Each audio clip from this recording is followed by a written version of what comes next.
Ya. Hola a todos, a todas, muy buenas tardes. Bienvenido a la segunda jornada de hoy día viernes de este ciclo internacional oratoria y debate, organizado por la Sociedad de Debate Antofagasta. Dar la bienvenida a las personas nuevas que se inscribieron en este taller llamado Estructura Argumentativa y su aplicación en el debate, tanto competitivo como no competitivo. Para los que no me conocen algunas personas, mi nombre es Daniel Castillo, soy profesor y soy director académico de la Sociedad de Debate. En esta oportunidad vamos a presentar al expositor, el profesor Nicolás Palma, el abogado que fue varias veces seleccionado nacional, fue internacional de debate, y además profesor de varias sociedades de debate, especialmente profesor de debate en el Instituto Nacional, especialmente en el área de lo que tiene que ver con la argumentación. A cada una de las personas les deseo totalmente éxito y esperemos que este momento de aprendizaje nos va a dar unas herramientas de argumentación al momento de debate y cómo aplicarla en su contexto. No solo en tema del debate, sino en la situación cotidiana, en nuestro quehacer educativo, el quehacer cotidiano que tenemos. Así dejo con usted al profesor Nicolás Palma. Bienvenido, Nicolás, desde acá de Antofagasta. Gracias por aceptar la invitación. Sí, cómo no.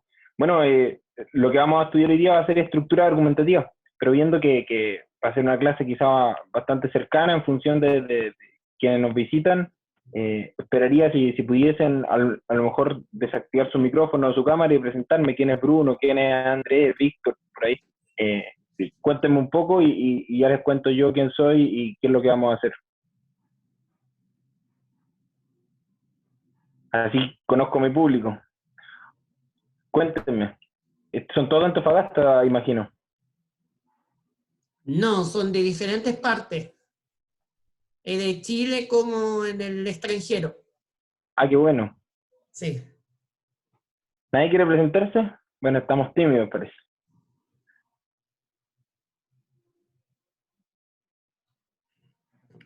Bruno parece que se quiere presentar. Hola. Buenas. Mi nombre es Dora Gómez, profesora de Lenguaje y Comunicación. Ah, buenísimo. Sofía. Excelente. Atén curso. Gracias. Es importante que todos los estudiantes en la sala y tenemos profesores hoy día. Genial. Yo ando de Recoleta y estamos también a dar este tipo de charlas. Les voy a compartir mi pantalla con la presentación de la sesión de hoy. Y acá va.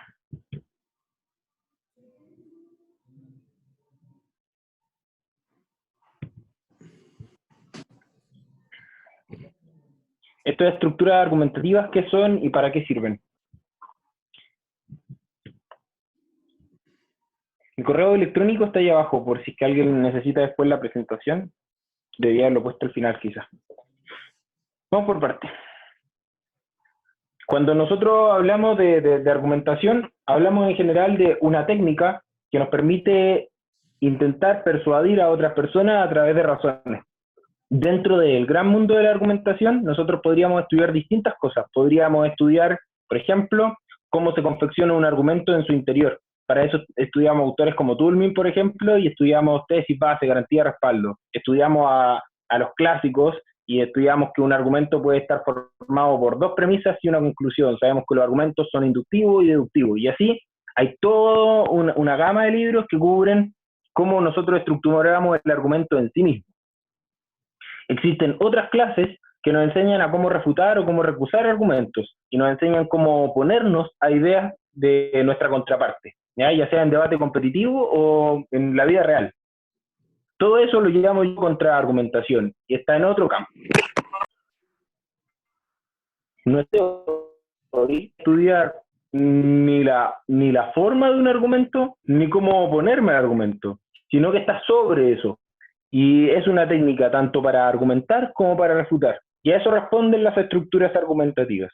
Lo que vamos a estudiar es cómo se conforman, cómo se estructuran, cómo se plantean los argumentos de mi parte, o cómo refuto estratégicamente solo algunos de esos argumentos cuando soy contraparte.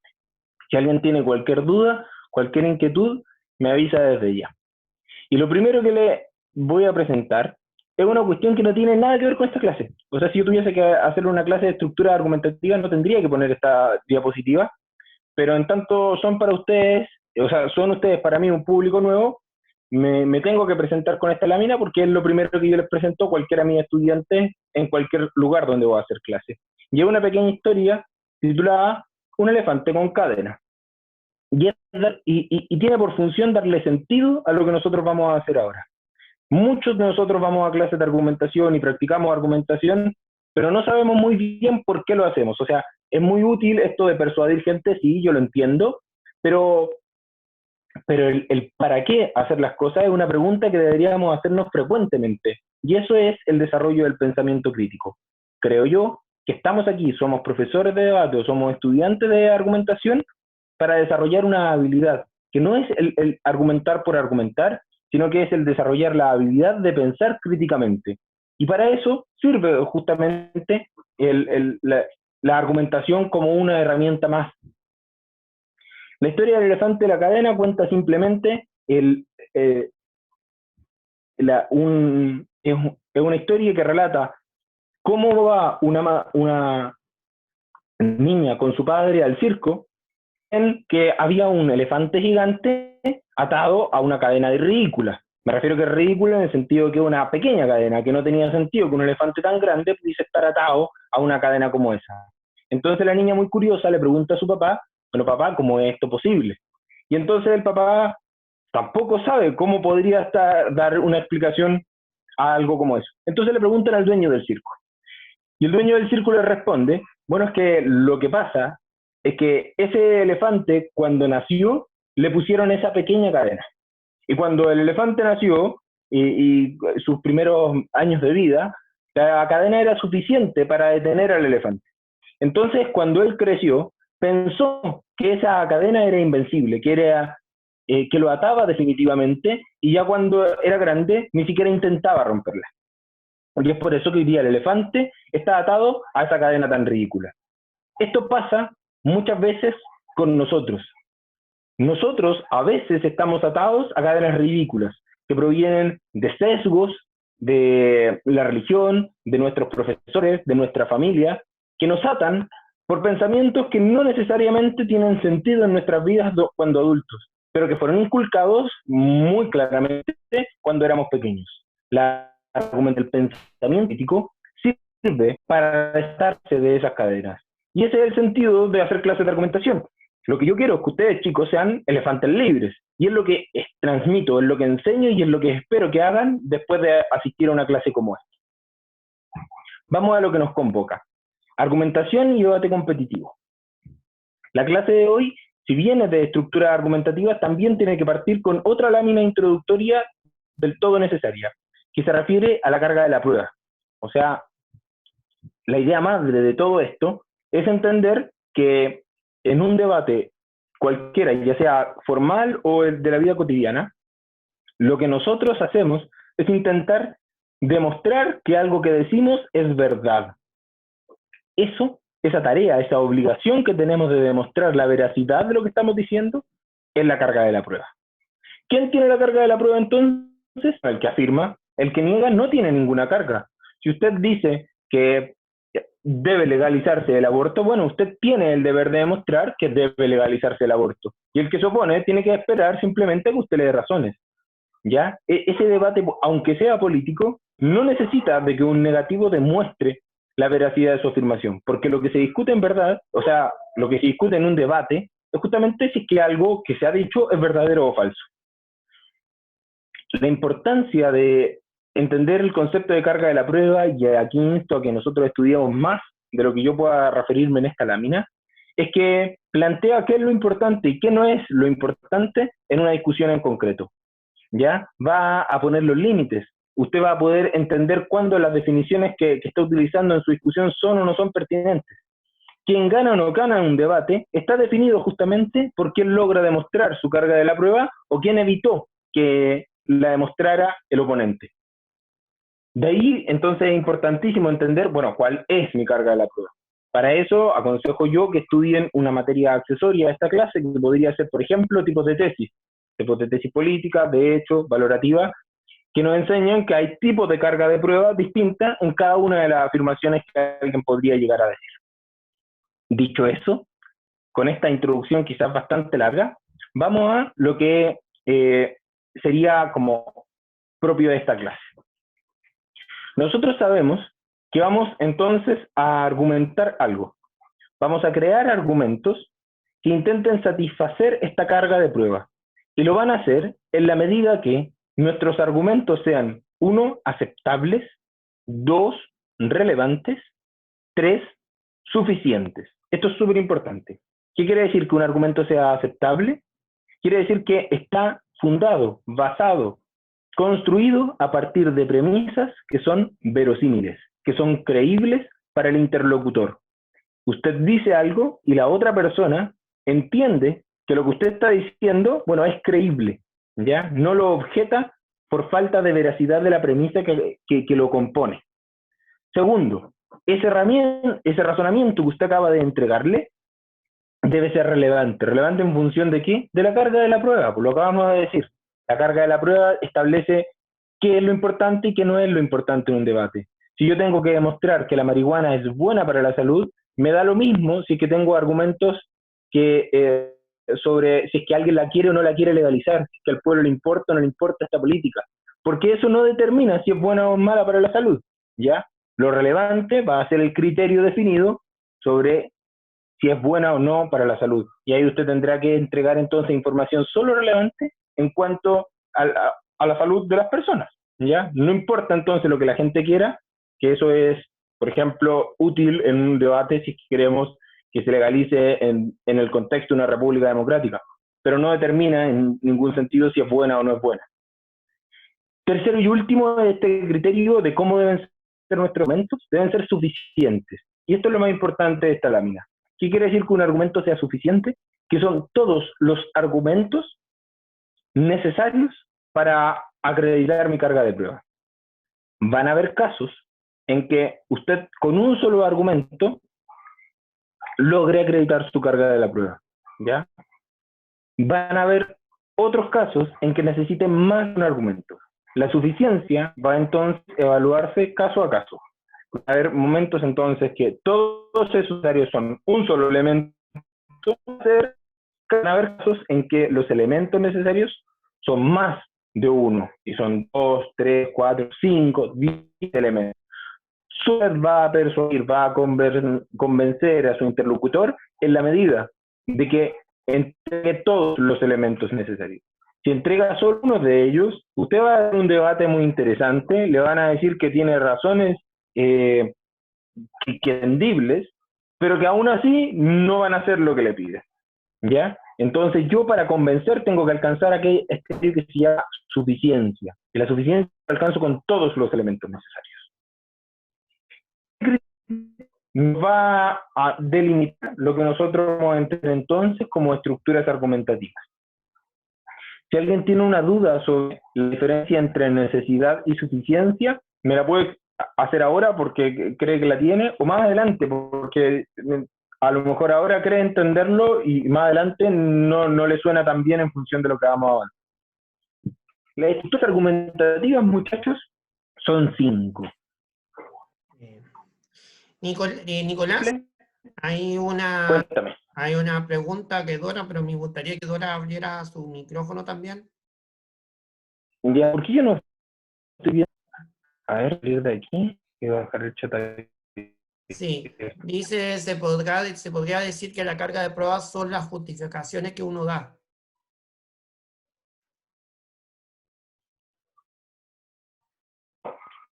No, las justificaciones das a una tesis de vamos a llegar más seguros a dónde te ir. Eso que acabo de decir es mi razón, es mi justificación. Pero puede ser que mi justificación sea muy buena, ¿ya? La carga de la prueba es algo distinto a lo que está pasando ahí. El deber es lo que un tercero imparcial, viendo la discusión, podría reconocer. Si es que Nicolás quiere que su mamá le preste el auto, entonces lo que él debería hacer es convencerla, entregarle razones, de que aquel curso de acción es correcto. Eso último. Entonces, en este caso, yo diría que hay una tesis política donde hay un curso futuro que es fondo, que debe ser demostrado como el mejor curso de acción futuro posible. Esa es mi carrera. Al contrario, firma una cuestión mucho más sencilla, como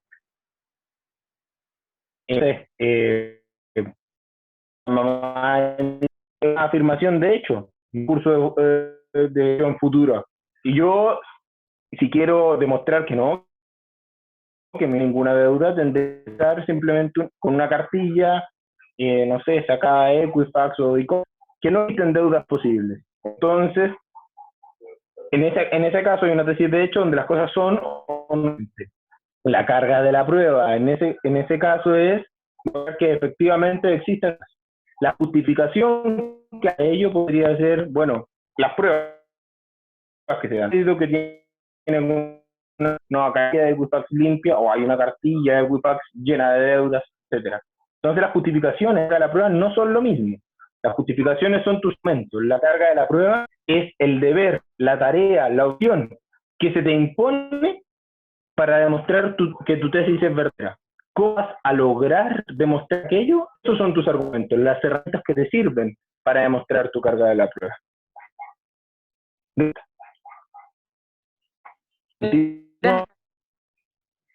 tengo una duda. Si es que yo ahora mismo veo encima de la presión, que a mí no me molesta, pero si ustedes lo ven, ¿se ve el chat o no?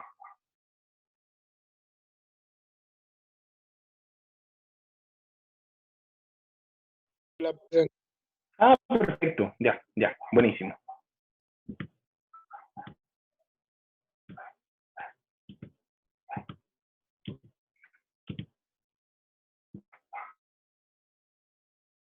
Digo, estructuras argumentativas, les decía que son 5: simple, múltiple, coordinada, subordinada y compleja. Las vamos a estudiar las 5 ahora. ¿Qué? Primera estructura simple. Una estructura simple es aquella en que la tesis en discusión está siendo afirmada en función de un único argumento. Pero nótese que para que tu estructura simple funcione, ese único argumento debe tener todas las características delante. Ser verosímil, aceptable, relevante y suficiente. ¿Ok? Si es que tu argumento no es suficiente, entonces podrías cumplir con esta estructura simple, pero perder el debate. Si yo digo, por ejemplo, me debería mi jefe aumentar mi sueldo al triple porque llego puntual todos los días al trabajo, ese argumento quizá es verosímil, quizá es relevante ser puntual para que alguien te dé mejor remuneración, pero no es en ningún sentido suficiente para justificar que me deberían pagar 3 veces mi sueldo. Entonces, en ese caso tengo un único argumento que sería insuficiente. La estructura es definitivamente simple, pero en ningún caso yo voy a ganar el debate con esa estructura. Por lo tanto, solo voy a ocupar estructuras simples en aquellos casos en que mi único argumento efectivamente sea suficiente. Vamos a algunos ejemplos. Yo propongo al menos 2. Aquí van. El primero, se suelen encontrar estructuras simples en que sí funciona esto en tesis de hecho. ¿Qué quiere decir una tesis de hecho? Aquellas que se demuestran simplemente en función de los antecedentes materiales que la prueban. Por ejemplo, hay condiciones para el desarrollo de la vida en Marte, dice alguien, ¿ya? Hay vida en Marte, es una tesis de hecho. ¿Hay condiciones para la vida en Marte? Pues hemos encontrado algas similares a las existentes en océanos de la Tierra. Ya entonces, a través de un razonamiento por analogía, dice, bueno, si es que hay algas acá que considero vida y encuentro algas allá, bueno, entonces allá también hay condiciones para la vida. eso es una tesis de hecho, hay vida en Marte, y que se ha probado y se considera suficiente ese argumento en función de un único argumento. No, no es necesario más. ¿Ya? Segundo ejemplo. También de política, cuando se argumenta desde un punto de vista. ¿Qué quiere decir esto?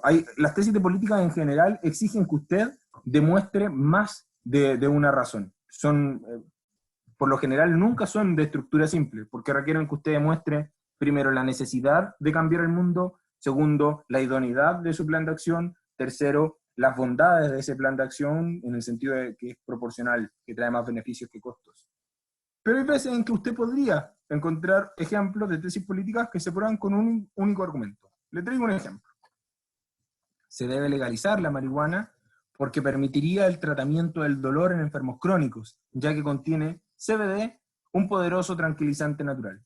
Si lo que yo hago es encuadrar mi debate, como por ejemplo en este caso un debate general de la legalización de drogas, simplemente al caso en que esto podría contribuir o tener bondades para un tratamiento paliativo, bueno, bastará con que demuestre que efectivamente ese tratamiento paliativo sí va a traer beneficios, y yo podría entonces tener una estructura simple en razón de eso. Pero nótese que acoté el debate para que mi argumento simple funcionara.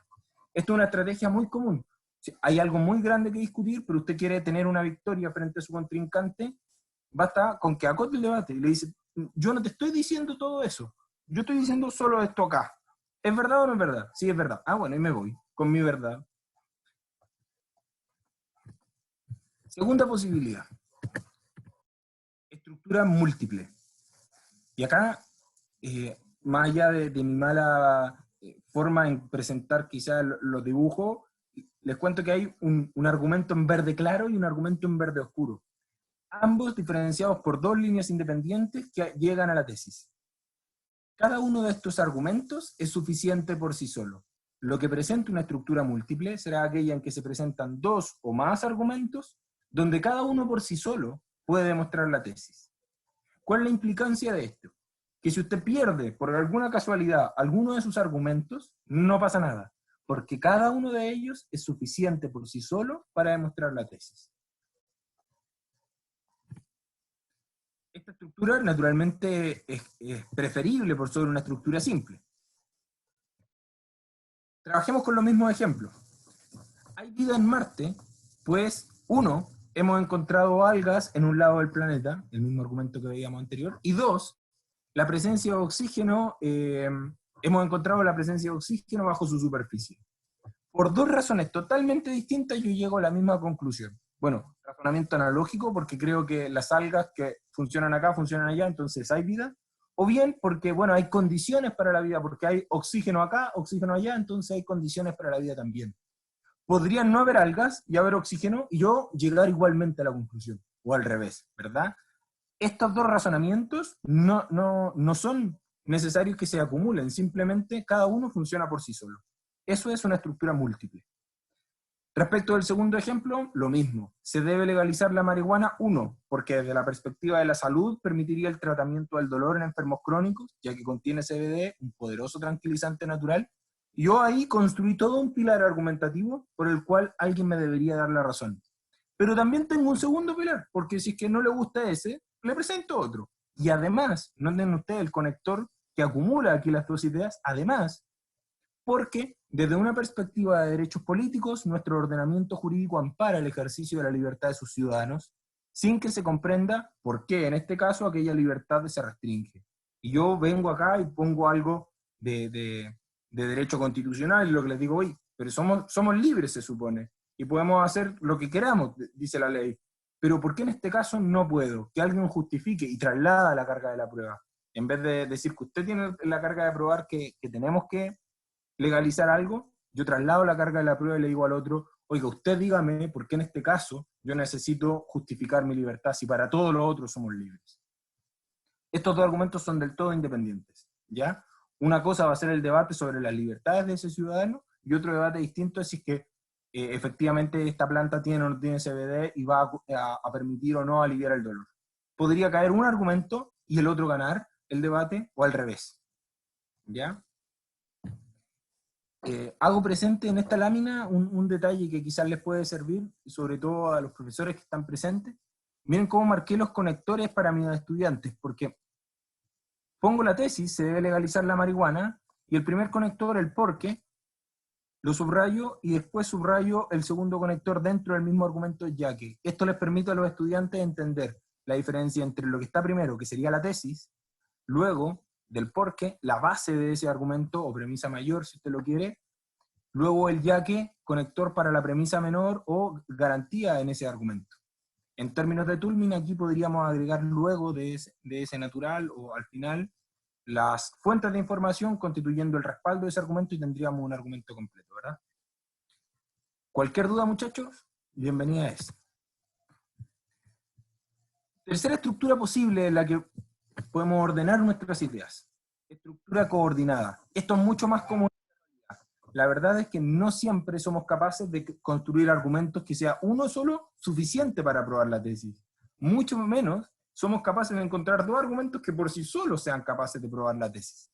Lo que hace la mayoría de las personas al momento de argumentar es juntar ideas, juntar argumentos, juntar signos que le permitan que en suma entonces se pruebe la tesis. A esto le llamamos estructura coordinada. Es aquella en que dos o más argumentos son sumados para que en su conjunto se logre el efecto de suficiencia entre todos ellos. Ninguno de estos argumentos es suficiente por sí solo, pero la suma de ellos sí es suficiente para probar la tesis. El ejemplo en este caso es el siguiente.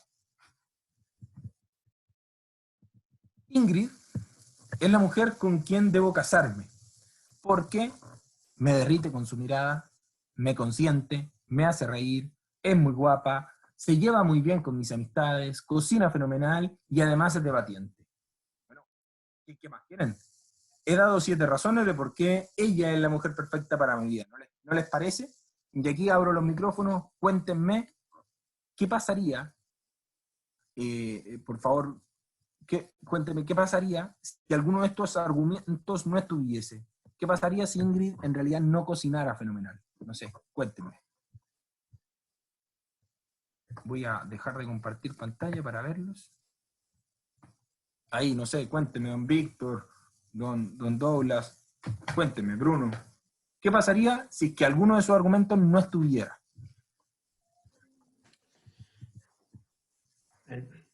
Mira, yo creo, Nicolás, que si no tuviera esos argumentos no se sabía cómo, no se sabe cómo estaría, cómo lo hacía la persona, no explicaría cómo estaría haciendo el asunto.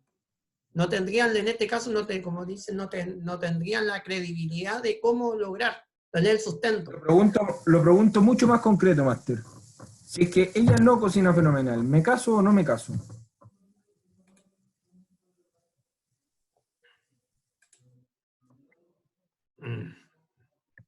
Me caso.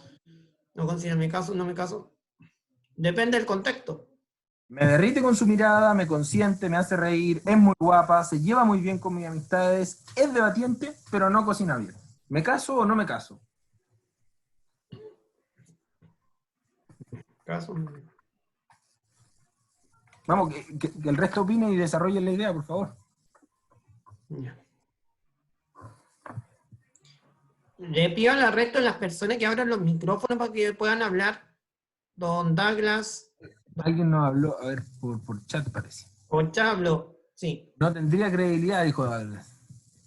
¿Por qué no? O sea, todo lo demás, ¿qué es la credibilidad? ¿Por qué me habla de la credibilidad? Yo ni siquiera la había mencionado. Yo hablé al principio de aceptabilidad, que es que todas las premisas sean verosímiles, que en principio sean creíbles. Para efectos del ejemplo, tenemos que creer que las que sí te estoy diciendo que se dan, son verosímiles. Tú podrías decir que algunas son más o menos relevantes que otras. Y mi pregunta al final del día, en términos técnicos, es si es que antes tenía 7, ahora tengo solo 6. ¿Esas 6 son suficientes para demostrar la veracidad de mi afirmación? ¿Sí o no? Yo me caso hasta con Z. Bruno, ¿por qué no te casas? No entendí.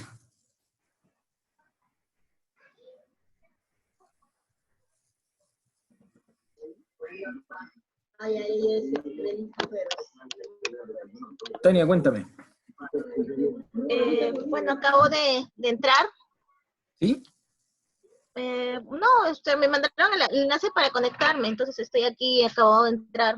No sé si habían avanzado. Bienvenida. Bienvenida. Ya habíamos avanzado parte de la sesión, estudiamos la estructura simple, estudiamos la estructura múltiple, vamos en la estructura coordinada. Les decía yo a tus compañeros que la estructura coordinada es una forma de presentar argumentos en que yo presento dos o más razones, cuya suma de razones permite al orador afirmar que lo que dice es verdad, ¿ya? Van a haber casos en que bastará, como era la estructura simple, con una sola razón, demostrar que tengo la razón. Van a haber casos en que puedo presentar dos o más razones, en que son independientes entre sí, y cada una permitir al orador demostrar que tiene la razón.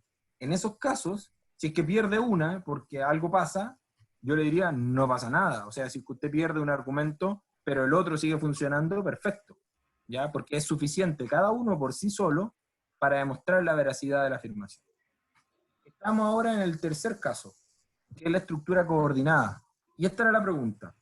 La estructura coordinada, yo te dije que era una suma de argumentos que el conjunto permitía probar la tesis. Y el ejemplo que les di a sus compañeros era, bueno, Ingrid es la mujer con quien debo casarme, era la tesis, la afirmación concreta, y doy 7 razones para ello. Bueno, porque me derrite con su mirada, porque me consiente, porque me hace reír, porque es muy guapa, porque se lleva bien con mis amistades, porque cocina fenomenal, y además es debatiente. Bueno, yo tenía muy buenas razones para casarme.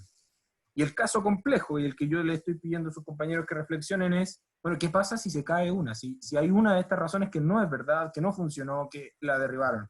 ¿Qué pasa en particular, por ejemplo, si Ingrid no sabe cocinar? Cocina, de hecho, terrible. ¿Me caso o no me caso? Esa es la pregunta, Dani. ¿Me caso o no me caso? Cuénteme. Deme un consejo, usted que estudia argumentación.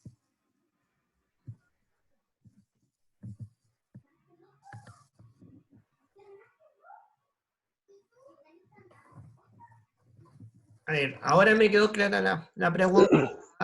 Bruno dice en el chat que como la estructura es coordinada, él no se casaría porque cayó uno de los argumentos, así que cae toda la cadena. Dice.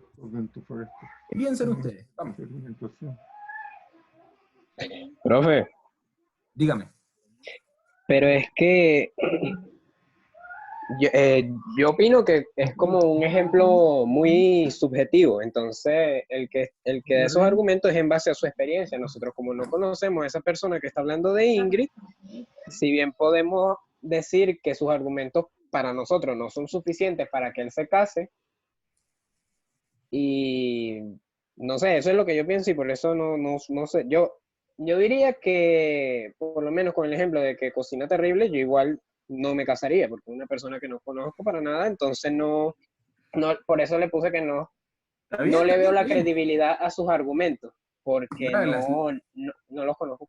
Dígame. Le hago la pregunta a usted y reformulemos el ejemplo. ¿Cómo se llama a la persona con la que usted se casaría en principio? Pongámosle un nombre, cualquiera. Esto lo están grabando por si quiere dar un nombre falso ahí para no... No real, Ana. Ana, ya. ¿Bajo qué razones en principio usted se casaría con Ana? Deme 3, o sea, si alguien le dice, ay, dame 3 características de tu mujer ideal. Coño. Venga, conversa conmigo. Vamos a tirar unos sencillos al azar, así para... tampoco tan, ajá, qué sé yo, canta bien, digamos, tiene buenos gustos, el otro cuál sería como, no sé, tiene tiempo para mí, digamos, algo así. ¿Y cómo fue el último? Tiempo para mí, digamos, ese que se me acaba de ocurrir. Ya. O sea, esta es una mujer que canta bien, que tiene buen gusto y que tiene tiempo para usted. Ajá. Imaginemos que 2 meses antes de la boda, Ajá. A Ana la contratan en una firma internacional súper importante y del tiempo que tenía mucho para usted, ahora tiene la mitad. Entonces ese argumento de que usted me dijo que tenía tiempo para usted se debilitó un montón. ¿Se casa o no se casa con Ana? Ah, ¿Se casa o no se casa? Pues? no, supongo que no. No se casa. Lo que usted está haciendo en su O análisis, no yo sé. juzgar acá, decir que alguien se va a casar o no, porque alguien cocina bien o mal, o porque alguien tiene o no tiempo para la pareja. Lo que yo quiero que entiendan es la forma en que el cerebro piensa. Si usted considera el conjunto de requisitos como requisitos copulativos, que se tienen que cumplir sí o no, una lista de características, y si no se cumplen, entonces no se casa, en ese caso, su estructura coordinada considera a cada uno de esos elementos como elementos necesarios. Sin uno de ellos, no se alcanza la suficiencia.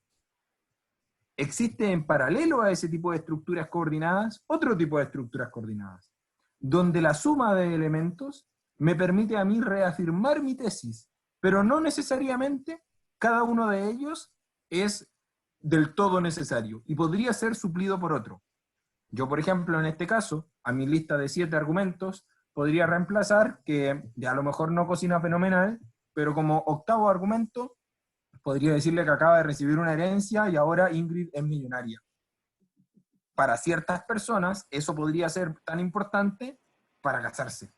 Hay otras personas que podrían considerar incluso alguno de estos argumentos como suficiente. O podría considerar que todos estos argumentos son una payasada y que lo único realmente importante es que yo estoy enamorado. ¿Ya? ¿Qué quiero decir con esto? Cuando usted analice estructuras coordinadas, tiene que establecer con claridad cuándo se alcanza la suficiencia y cuándo simplemente estoy agregando elementos. Si bastaba con estar enamorado, da lo mismo si es que se lleva bien o no se lleva bien con mis amigos, o si es o no es guapa, porque me voy a casar igual mientras esté enamorado. Al contrario, si usted no considera ese elemento como un elemento relevante, jamás va a servir el amor como una cuestión de decisión, le van a importar otro tipo de factores, como factores sociales. Ah, ya, si es que lo que importa en su mente son los factores sociales, le va a importar que se vivan con sus amigos, con su familia, que tenga plata, que hable bien, que se vista bien, porque esos son factores sociales. Ah, no, hay otro tipo de personas que le importa que ella sea internamente buena.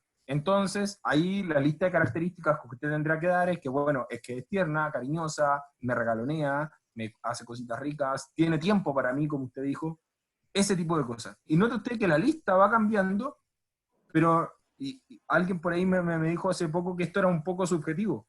Lo subjetivo es determinar en función de a quién son los elementos suficientes, pero una vez que nosotros tenemos la perspectiva de ese individuo, podemos escoger una característica bastante objetiva de la lista. O sea, si yo describo a alguien, bueno, la persona que va a decidir es una persona muy interesada en el dinero y en lo superficial.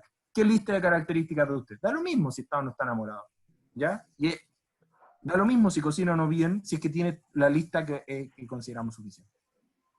Me habló Víctor acá.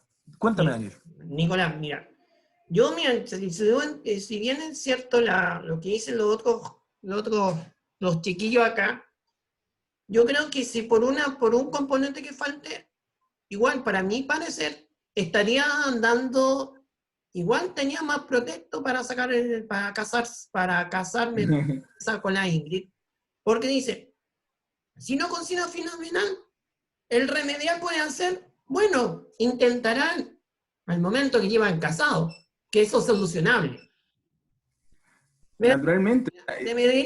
Yo me sorprendí un poco con su respuesta. La verdad es que todas las veces que he hecho esta clase, las personas me dicen, bueno, se casa igual, ¿qué importa que cocine o no cocine? ¿Ya? El ejemplo está hecho para que usted entienda que en una estructura coordinada donde los elementos no son copulativos, o sea, los requisitos no son copulativos todos para alcanzar la suficiencia, la pérdida de uno o dos incluso, lo único que hace es perder fuerza argumentativa a sus argumentos. Pero no hace que usted pierda el debate. Podría ganar el debate con solo 5 signos realmente significativos. Perdón, te interrumpí, Daniel, cuéntame. Ya, bueno, ya te está terminando mi análisis. Si con una con un solo criterio, igual porque hay un momento más fuerte, porque dice, me irrita con la mirada, no, me consiente, son argumentos fuertes, me hace reír, es muy guapa, va bien, con las amistades, y además es debatiente, son argumentos de en cambio, si uno dice cocina fenomenal, si no cocina fenomenal, no es pretexto. Según a mi parecer, no es pretexto para decir, no voy a casarme con ella porque no cocina fenomenal. Porque tal vez van a decir hay algunas personas que sí cocinan bien y otras personas que no les gusta la cocina. Entonces, por lo tanto, hay que respetar lo que dice ella. Entonces, eso es lo que estoy analizando en este momento. No, y evidentemente, o sea, ¿qué importa que alguien cocine o no cocine? No tiene ningún sentido ese criterio, y por eso podía ser desprendido. Pero dejémoslo. Mira, avancemos que la siguiente lámina es muy similar. Establece ahora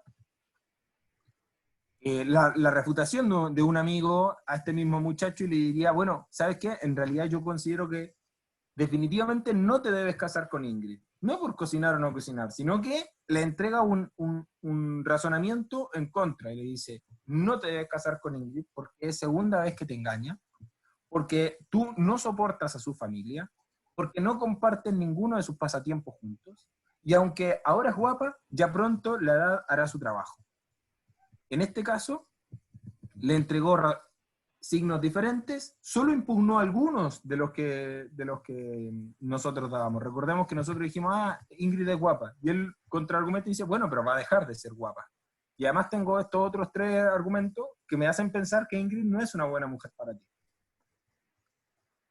¿Me caso o no me caso?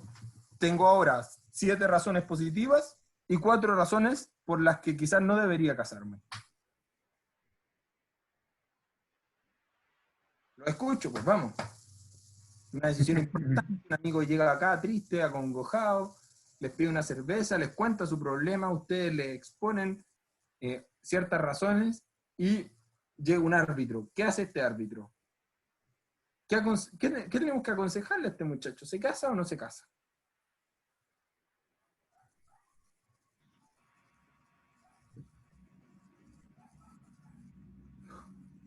O a su turno. ¿Cuál es la pregunta que tenemos que hacernos para saber qué consejo darle?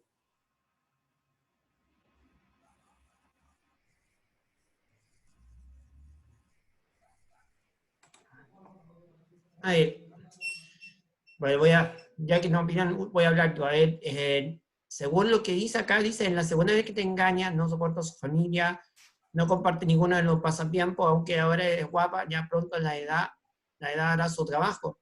Pero si dice, hay un factor, ahí si te dice que no se debe casar con ella, porque primero, si dice que en la segunda vez que te engaña, es mejor no casarse, es un argumento de peso.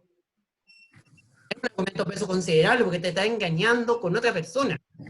Ya, pero ocupemos lo que acabamos Claro, de... pero que, claro. Argumentos de peso yo no lo he dicho, pero he dicho... No, pero... ¿Cuándo hay un argumento suficiente acá? ¿Cuál es el criterio? ¿Ya? ¿Sí? ¿Sí?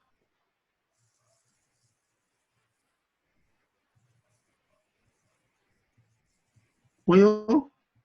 Por favor. Sí, la verdad es que acá hay bastante subjetividad en este asunto. O sea, yo creo que tiene que ver con diferentes planos. Aquí hay un plano racional, hay un plano afectivo y hay un plano valorativo. Ahora, el imperativo, lo que hacemos o no hacemos, es si contraemos o no contraemos matrimonio. Por lo tanto, la cuestión es más que meramente racional, es afectiva y es valorativa. Aquí yo diferencio entre niveles de compromiso, y a mi juicio los niveles de compromiso tienen 3 etapas. Número 1, racional. Yo puedo aceptar algo racionalmente, pero no aceptarlo afectiva y valorativamente. O sea, una cosa es la aceptación racional, este tipo, esta tipa tiene razón en lo que dice, por lo tanto su conclusión es válida. Es válida, pero no me gusta, parte afectiva. Ahora, si es válida y me gusta, yo puedo adherir, ¿verdad? Adherir afectiva y valorativamente a la tesis. Sin embargo, ello no necesariamente me lleva a la acción. Para yo llegar a la acción tengo que compartir las razones, tengo que adherir a las razones y tengo que estar dispuesta a hacer una acción compatible con las razones. Y eso es de su análisis afectivo valorativo, pero este planteamiento argumentativo, ¿verdad? Porque a lo mejor una persona puede aceptar que la mujer le engaña 2, 3 y 4 veces y aceptarlo igual, ¿verdad? Esa es una cuestión que tiene que ver con la subjetividad. A lo mejor un tipo se puede enamorar de una mujer fea y por lo tanto que deje de ser guapo no le importará mucho. Entonces aquí entramos en ese plano de la subjetividad absoluta, que es lo que en definitiva nos moviliza. Generalmente cuando nosotros actuamos más que todo por razones... pero dele un consejo a su amigo. Su amigo está haciendo este balance de ideas. ¿Qué consejo le da? Usted no está en los sentimientos de su amigo, usted está en la racionalidad de su amigo, está en el primer criterio que establece. No tiene por qué valorar ahora los afectos ni otro tipo de razones. Es lo racional. Debería aconsejarle a ese hombre que se case o no se case. ¿Pondera usted más las 7 primeras razones o las 4 siguientes? Yo opto por las 7 primeras. Por las 7 primeras, ¿por qué? ¿Qué? ¿Cómo?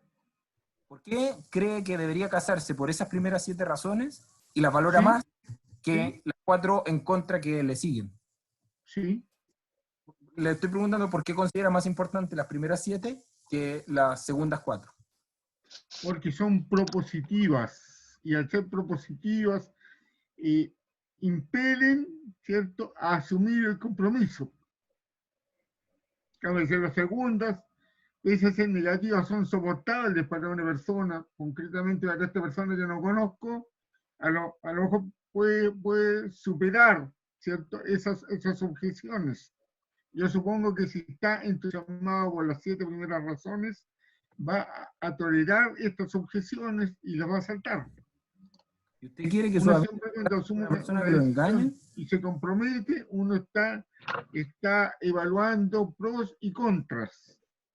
Claro, pero usted le va a aconsejar entonces a su amigo que se case con una persona que lo engaña. O sea, en realidad yo no soy un tipo directivo. Yo lo haría reflexionar acerca de los pros y los contras. Y la decisión tiene que tomar esa persona. Sí, claro. Y él va a añadir incluso a estas razones sus consideraciones afectivas y emocionales. Pero su consejo va a ser aconsejarle a una persona que se case con alguien que lo engaña, con la que no tiene pasatiempo alguno. Es que hay gente que le da lo mismo que le engañan. O sea, a lo mejor no le da lo mismo, pero está dispuesto a tolerar el engaño.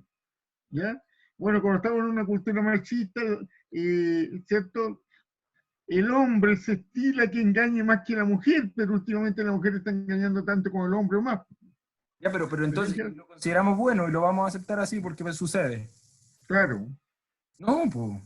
Lo que yo le estoy intentando decir, más allá de que a mí no me importa tanto si escogen el primero o el segundo escenario. Lo que yo les quiero decir es que en ningún caso podemos escoger por una cuestión cuantitativa. Me da lo mismo que arriba hayan 7 razones y abajo hayan 4. El verdadero peso de nuestra... ocupando las palabras de Daniel, se trataba sobre a qué elemento le otorgamos mayor o menor suficiencia. Alguien me decía algo por ahí, hable nomás. Ajá, profe. O sea, me di cuenta que igual las 7 razones, o sea, yo poniéndome en el puesto de un amigo que está aconsejando a este señor que habla de Ingrid, si se da cuenta, las 7 razones son subjetivas al hombre, ¿verdad? Al hombre que está enamorado de Ingrid. Y las otras 4 son de la otra persona que habla más bien de un ámbito más objetivo, que pueden ser, ¿cómo se dice? Confirmadas. Y obviamente sí, son, no sé, diría yo que moralmente son graves, pues son difíciles. Entonces yo aconsejaría que no se casara, porque fíjese, segunda vez que te engaña, no soporta a su familia, no comparten pasatiempos. Y lo de la edad, bueno, en realidad siempre la edad hace el trabajo, pues siempre.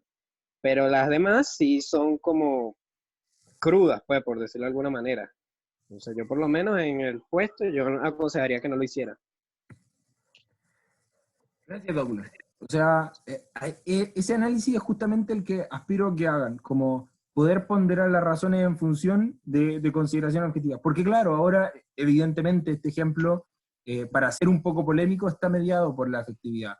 Pero decisiones similares tenemos que tomar en nuestros trabajos. ¿Tengo que entregarle fondos o no tengo que entregarle fondos al proyecto concursable que me acaban de ofrecer? Y me van a dar algunas razones muy buenas de por qué el proyecto es bueno, y voy a tener en consideración otro conjunto de razones, quizás que en menor cantidad, pero mucho más importantes que las que me están presentando. En ese juego estamos en presencia de estructuras coordinadas. Tengo que sumar y restar fuerza argumentativa a esas razones en función de su entidad, y no de su número, sino de su peso argumentativo en función de cuáles de ellas debo considerar como suficientes. Si tu proyecto es muy bueno, pero mi única otra razón para no financiarlo es que sencillamente no tengo dinero, bueno, es más que suficiente para decirte que no. ¿Se entiende? Entonces, la suficiencia es el criterio en virtud del cual yo zanjo mis decisiones. Y eso pasa en la vida afectiva como en la vida racional, en los términos que nos los quería presentar Víctor. Yo discrepo de eso, yo creo que todo es racional, pero podemos hacer una clase diferente. Bueno, conclusión de esto entonces, definitivamente un debate no se gana por goles, no se gana por puntos, sino que se gana por suficiencia. Estructura subordinada. Y aquí esto tiene mucho que ver con lo que uno de sus compañeros delante en el chat nos planteaba, con que si una razón de la cadena se perdía, bueno, se puede perder toda la cadena. ¿Qué es una estructura subordinada? Es una estructura en que,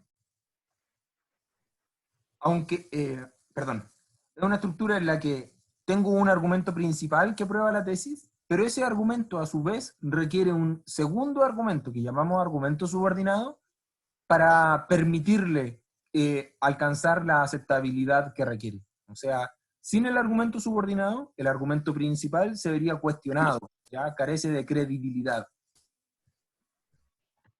Entonces, una cadena subordinada es así como estos ejemplos.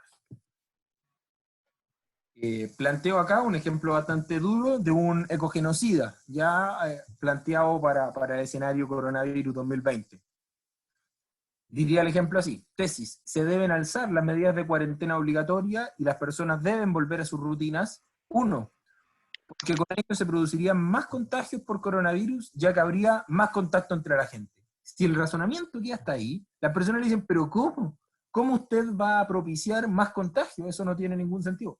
Ese razonamiento requiere necesariamente un segundo argumento que lo respalde, porque si no, la gente mandaría a la hoguera a ese sujeto. Le diría 2, porque considero que es bueno que se produzcan más contagios, ya que eso aumenta la mortalidad en humanos, quienes son el verdadero virus del planeta. Entonces ahí este sujeto va a justificar su posición de por qué quieren, en algún sentido, reducir la población del planeta. Y aquí uno podría continuar ese argumento subordinado y por qué considerar que efectivamente los humanos son efectivamente el virus. Voy a hacer ejercicio yo. Voy a hacer ejercicio.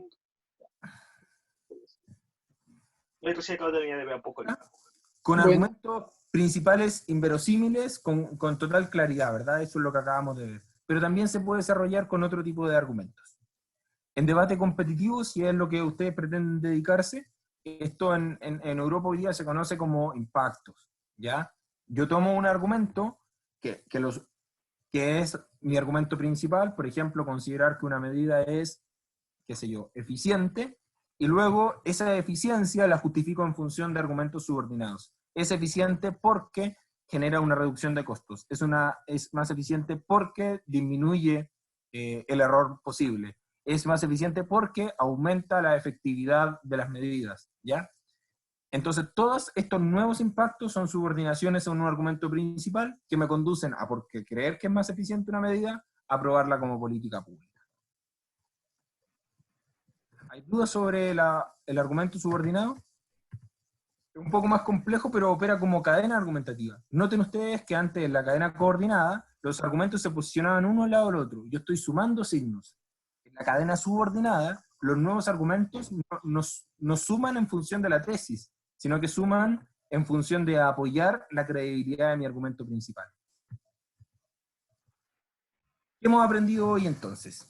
Que si se presenta una sola razón, estamos ante una estructura simple, y en caso que este argumento caiga, bueno, entonces pierdo mi debate. Porque tenía mi carga de la prueba apostándola solamente a un argumento. 2. Si han pasado 3 razones diferentes, si se han dado 3 razones diferentes, donde cada una de estas puede probar la tesis de manera separada, entonces no importa que pierda 1 o 2 argumentos, porque como esto se gana por suficiencia, yo podría ganar mi debate con 1 o 2 abajo, ¿ya? Mientras un argumento quede en el debate y ese argumento sea suficiente, yo puedo ganar. 3. Si las razones que se presentan son coordinadas, o sea, una al lado de la otra, vale decir que la suma de todas ellas hace justificable la medida, la pérdida de una resta fuerza argumentativa a mis argumentos. O sea, yo puedo perder alguna de mis razones y quedo en una posición más desventajosa, pero no necesariamente pierdo el debate. 4 y último, en una estructura subordinada, la caída de cualquier argumento de la cadena pone en duda la conclusión final. Y ahí exactamente lo que decía el compañero en el chat. Esto, muchachos, en la vida real no se da así. O sea, es muy raro encontrar estructuras limpias, simples, múltiples, coordinadas y subordinadas.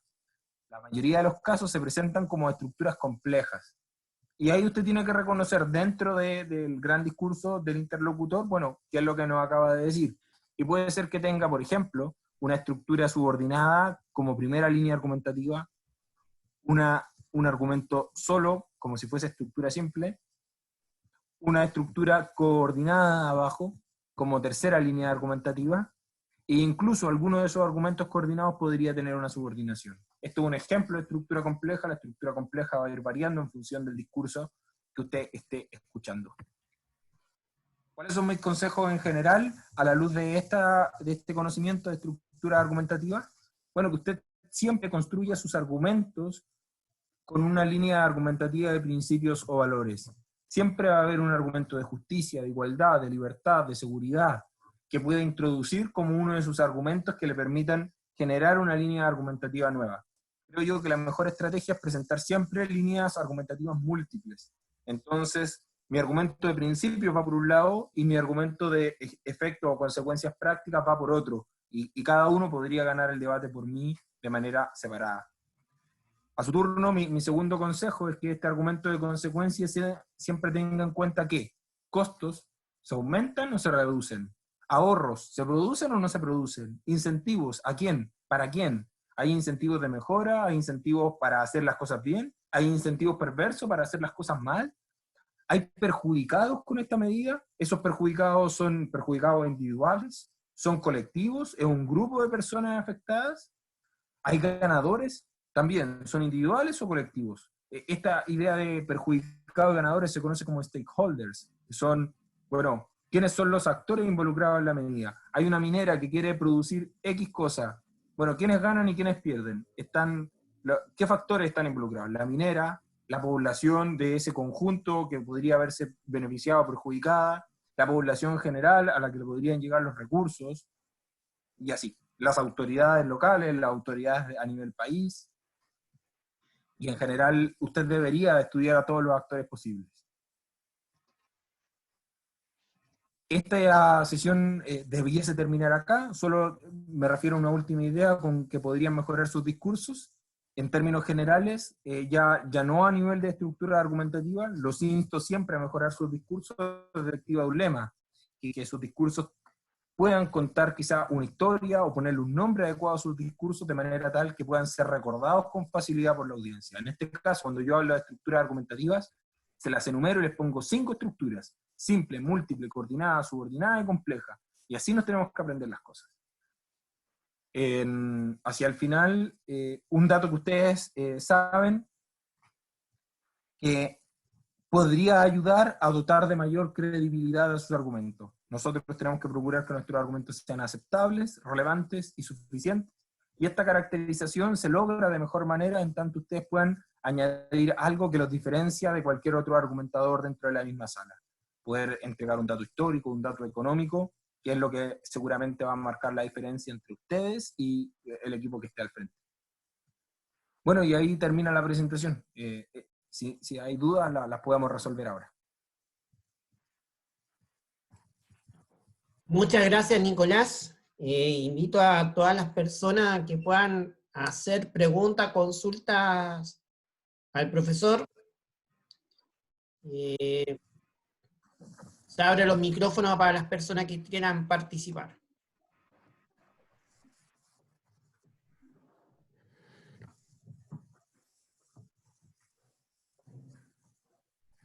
Tania, ¿tiene alguna pregunta? No, Douglas. Aló, ajá. No, ninguna pregunta. Ninguna pregunta. Gracias, Tania. Douglas, cuéntanos. Yo. Más bien como una consulta. Sabe que yo he tenido varios debates, más o menos como en el tema del aborto, más bien que usted estaba comentando de eso. Entonces me pongo desde un punto de vista donde doy bases sumamente objetivas, no me baso ni en religión ni en nada, sino en cosas comprobadas, que sí, ¿cómo era que se decían? Leyes internacionales, leyes nacionales, biología, científica, y sin embargo, pasa mucho que no, la gente no hace caso a ello. Entonces, ¿me debería preocupar por eso o solamente a la gente con los que de alguna manera no iba el mensaje? Pues, o sea, mi mensaje iba contra el que me estaba contraargumentando, ¿verdad? Pero si me debería preocupar por eso, que el contrincante no lo capte, como que se vacíe él, o simplemente doy las ideas y ya, y de los que estaban oyendo que las analicen, no sé. No sé si me Creo explico. que debería dar, o sea, por lo que entendí, debería hacerme cargo de 2 o 3 puntos diferentes. Una cosa es tener un problema de que los otros te capten o no te capten, que es como de claridad, ¿ya? Un segundo aspecto de lo que menciona es en qué me estoy fundamentando mis razones. Tú hablas de dar caracterizaciones más bien objetivas, leyes internacionales y razonamientos que provienen de la biología. Y lo tercero que podría captar de tu presentación es una inquietud en relación a tu preocupación, porque a veces tus argumentos no son acogidos en esos debates. Vamos por partes. En la cuestión Claro, desde el punto de vista del debate del aborto, desde el punto de vista del que se conoce como provida, pues, de eso. Ya, vamos bien. Primero, en el aspecto de claridad que es tu inquietud, o sea, aquí hay que mejorar en todos los aspectos. Creo que un buen orador, un buen debatiente debe lograr entregar sus razones de manera clara y persuasiva a todos. A los que están asistiendo al debate, que no tenían nada que ver ahí, a mi contraparte y sobre todo a los jueces, porque si quiero ganar, bueno, en ello me tengo que interesar con doble razón. Si es que me pusieron cara de duda, bueno, les repito el argumento, se lo enumero para hacerles más fácil la deliberación, hago yo los links de manera tal que si es que el equipo 1 dijo 1, 2 y 3, yo tengo que ser capaz de refutar en el mismo orden y decir, ellos dijeron 1 y yo digo no 1, dijeron 2 y digo no 2, dijeron 3 y digo no 3, a eso yo le digo seguimiento. Si es que el equipo 1 dio su discurso y no le puso ningún número, ningún nombre a su intervención, a sus argumentos, bueno, le hago la pega al jurado, pues, y para ganar en claridad, también entonces le digo al jurado, bueno, aunque ellos no lo dijeron así, en realidad lo que están presentando son 2 grandes razones, y la primera se refuta por esta razón, la segunda se refuta por esta otra razón. Eso es el primer punto que creo que era duda. Lo segundo fue el tipo de razones que daba, me parece, que era cómo trabajar este tipo de razones objetivas en los debates. Por la forma en que me lo presentaste, tengo alguna duda. O sea, creo que para poder darte un consejo particular debería poder escuchar un audio o ver un video del debate en el que estemos hablando para poder seguir las líneas. Pero en términos abstractos, cuando me hablas, por ejemplo, de argumentos en función de leyes internacionales, hay que tener ojo, no vayamos a estar cometiendo una falacia ahí. No porque algo sea ley internacional debe ser así, eso es una falacia naturalista, no porque algo sea, debe ser. Lo que yo tengo que justificar entonces es que como algo ha sido, o usualmente es, pareciera ser que lo considerábamos conveniente, doy las razones por qué lo consideramos conveniente en el pasado, y digo entonces que esas razones siguen existiendo para considerarlo conveniente en el presente, ¿ya? Nota tú que en este segundo ejercicio hay todo un trabajo de razonamiento, de rescatar las razones antiguas, presentarlas en el debate actual y considerar que están vigentes. No basta con simplemente decir que hubo una ley o alguien que lo dijo así. Ya eso sería como una falacia de autoridad. Tampoco me sirve simplemente decir que un biólogo o una universidad determinó que esto es así y plantearlo en el debate. El mero hecho, sin trabajar, sin un razonamiento detrás, también es falacioso y por lo tanto debería ser mejorado. No sé si es tu caso, pero a partir de lo que me presenta, eso podría ser un consejo útil para trabajar ese tipo de argumentos. Y lo último era sobre cómo tomarnos esta idea de que a veces nuestros argumentos son atendidos y otras veces no son atendidos. Yo creería que no tenemos que preocuparnos, o sea, es rico ganar un debate, que te feliciten y te aplaudan, pero no es por lo que estamos acá. Estamos acá para aprender a razonar, para aprender a argumentar y para cuando de verdad importe, ganemos nuestra discusión. Entonces piensa tú, yo tengo el título de campeón mundial de debate. O sea, cuando iba a la universidad, esta cosa era algo de todos los días y era una máquina. O sea, yo pasaba ahí rapidísimo ganando todas las discusiones que tenía. Bien, pero ¿sirve de algo? O sea, si después iba a discutir con mi novia y mi novia tenía que darle la razón porque el mundo es así. Entonces, tenemos que enfrentarnos y saber para qué estamos adquiriendo esta habilidad. Y esta habilidad la estamos adquiriendo para que cuando tú tengas un problema real, puedas sistematizar lo que pasa, entender cómo actuar, tener opinión, ser un ciudadano competente, saber de tus derechos, tener conocimientos generales sobre aspectos fundamentales. Para eso estamos. Entonces, si es que los jurados dan o no dan la razón, es lo mismo. Muchas veces los jurados poco y nada entienden de nada, a veces lo escogieron porque eran las personas más cercanas a la organización que entendían cómo funcionaba este asunto, pero tuvieron, no sé, una mala noche, estaban distraídos ese día, no necesariamente por perder un debate se nos acaba el mundo. Y deberíamos quizá entender que exactamente así funciona en la vida real, que cuando vaya discutiendo en la micro con alguien, puede ser que esa persona también está distraída, y tengo que entenderlo como un factor más para poder argumentar mejor. Pero claro, ¿quién tiene la capacidad de recoger todo lo que alguien dice en un discurso de 5 minutos? Yo tomo notas buenas y creo que aún así se me van la idea. Espero, ¿respondí con eso tu duda, Douglas? Sí, súper. Muchas gracias, profe. Nada. Una pregunta más ¿alguna pregunta para el profesor o algún comentario? ¿Alguna sugerencia? Preguntaron por el correo, así que se los voy a dejar escrito ahí en el chat. ¿Aló? ¿Se escucha? Sí, Andrés, te escuchamos. Bueno, más que nada quería preguntar por el correo también y si se recomienda algún tipo de bibliografía para ahondar más en el tema, particularmente sobre pensamiento crítico como habilidad.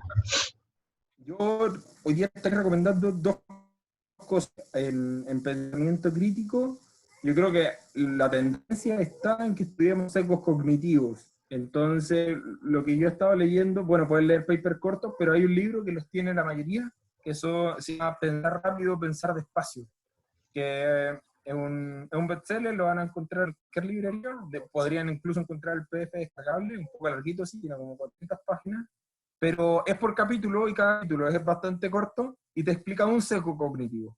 Entonces, tú vas aprendiendo a cómo piensa la gente y cómo operar estratégicamente en función de esos sesgos. Creo que esto es bastante útil.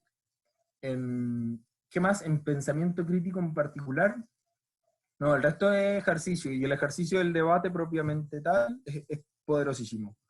Hay bibliografía a la que puedan acceder rápidamente de internet. Hay un libro que se llama Ganar Debates. Entiendo que la traducción al español es de Manberti, que es un profesor argentino, y el libro original es de Johnson, que está en inglés el original, pero la traducción en español es buenísima. Ganar Debates me parece que es un libro de base para quien está introduciéndose al mundo del debate competitivo. ¿Qué más en bibliografía útil? Bueno, seguro han pasado más profesores por este ciclo de charlas. Todos los profesores tienen cada uno nuestro libro, nuestro manual, que también lo pueden encontrar ahí por internet y a descargar. A ver, Sí, profe. Andrés. ¿Andrés? Sí. Mira, yo voy a de todas maneras, le voy a pedir al profesor Nicolás, que envíe su material también. Le voy a dar por interno. Y a su vez vamos a pedir también que después le vamos a pedir que envíe una bibliografía a todos los profesores para que vamos a enviar para sus correos, para que lo podamos estudiar, porque si bien es cierto, esto no es con un solo taller, con una sola sesión, sino esto se requiere estudio constante. Y lo que es el tema de la estructura argumentativa, hay cosas que hay que aprenderlas. Es como aprender matemática, por ejemplo, que tú tienes que saber saber un ejercicio y practicar. En cambio, y la argumentación es lo mismo. Entonces, y estos son herramientas necesarias que no basta con una sola sesión. Es un aprendizaje continuo. Yo les mando feliz mi biblioteca digital. Ahí, por ejemplo, esta clase está basada en un libro que se llama Argumentación y Falacias, que es de Van Emeren, que él trabaja todo esto de estructura argumentativa. También está ahí en la biblioteca digital por si lo quieren revisar. Me escriben nomás, yo se lo reenvío. Muchas gracias.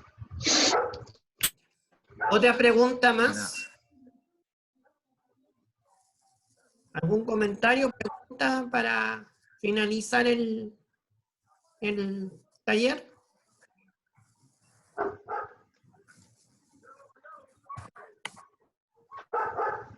Andrés, de nuevo. ¿Otra pregunta, Andrés? No por ahora, no se me ocurre. Ya. Tania, ¿alguna pregunta? ¿Algún comentario? No, todo bien, muchísimas gracias. También me acuerdo de Nicolás Pala, del CNRI Huancayo 2017. Me acuerdo que fuimos a un torneo nacional de debate en Perú, pero en Huancayo. Y a mí me estaba hablando con Mario, así que con Mario Ávila. Qué grande. Bueno, recuerdo de Huancayo. Ya. Sí, listo. Don Víctor, ¿algún comentario? No, bueno, solamente dar las gracias por la invitación. La verdad es que me incorporé un poco tarde y todo esto fue realmente asombroso para mí. No esperaba estar hoy día en esto, así que les agradezco la invitación. Muchas gracias. Ya, bueno, en nombre, primero, en todo caso, agradecerte a ti, Nicolás, por tu tiempo, por tu buena voluntad de acceder a esta invitación, de dar este taller. Yo este taller lo escuché en el Sociedad de Debate de JAT de Perú, y aparte había otro taller que escuché que participé por el ADEIN del Instituto Nacional. Entonces, muchas gracias por tu tiempo, Nicolás, por tu voluntad de participar, por voluntad, y para que así podamos todos aprender. Y esperemos contar contigo en una próxima oportunidad, Nicolás, y en verdad, muchísimas gracias. A ustedes por la invitación, yo feliz de estarlos acompañando, teniendo tiempo, siempre se puede. Muchas gracias. Y bueno, a ustedes, bueno, informarle al resto de los estudiantes, al resto de los chicos de esta sala, bueno, mañana tenemos 3 actividades, talleres. Una, taller de autosuficiencia, que va a dictarle una profesora Caroline Valencia, que es de acá de Antofagasta, que van a dar sobre tips sobre cómo sobrevivencia en momentos críticos, como la cuarentena, por ejemplo, o cualquier estado de catástrofe que estamos viviendo en el ser humano. Otra es la introducción al pensamiento crítico, que va a dar el profesor César Miranda, que es de Chile. Y finalizamos mañana con la clase de redacción de libros de comunicación oral y escrita, que va a dar el profesor Waldo Fabián González de México. Y eso finalizamos por esta semana el ciclo de... posterior a eso, se le va a enviar, porque estamos haciendo un afinamiento con los profesores, con los nuevos profesores, va a haber otros talleres para la siguiente semana. Ya la mañana y la tarde va a estar publicado el formulario de inscripción para los talleres de la siguiente semana. No sabemos si hacer todos los días, no, pero se está definiendo una vez con los nuevos profesores y también para que se inscriban otras personas importantes. Así que le deseo lo mejor. Le deseo lo mejor a cada uno de ustedes. Muchas gracias, Nicolás, por la invitación. En verdad, muy agradecido. Y muchas gracias a ustedes, muchachos y muchachas, por aceptar participar en este taller. Ha sido muy nutritivo. Esto va a estar grabado. Más rato lo van a ver por YouTube.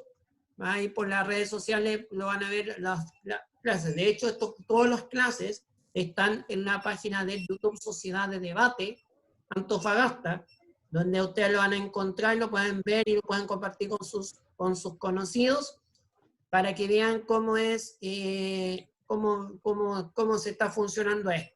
Así que muchas gracias Nicolás, por tu aporte, y no sé, alguna palabra final, Nicolás, para finalizar. No tengo nada, solo agradecimiento. Muchas gracias a ustedes. Que tengan éxito en la lectura, pues están comenzando. Sí, esto es una sociedad de debate que recién están comenzando y estamos recién en pañales. Vamos a tener tiempo para hacer más actividades después. Esto va a perdurar en el tiempo, así que eso. Muchas gracias, Nicolás, y muchas gracias a todos por venir, y nos estaremos viendo mañana con los talleres, y hoy día en la noche voy a enviarlos, lo que se inscribían los talleres, se va a enviar un correo con los links de conexión de los talleres de mañana. Muchas gracias, Nicolás. Muchas gracias, muchachos. Gracias, Nicolás. Gracias, Daniel. Chao. Ya.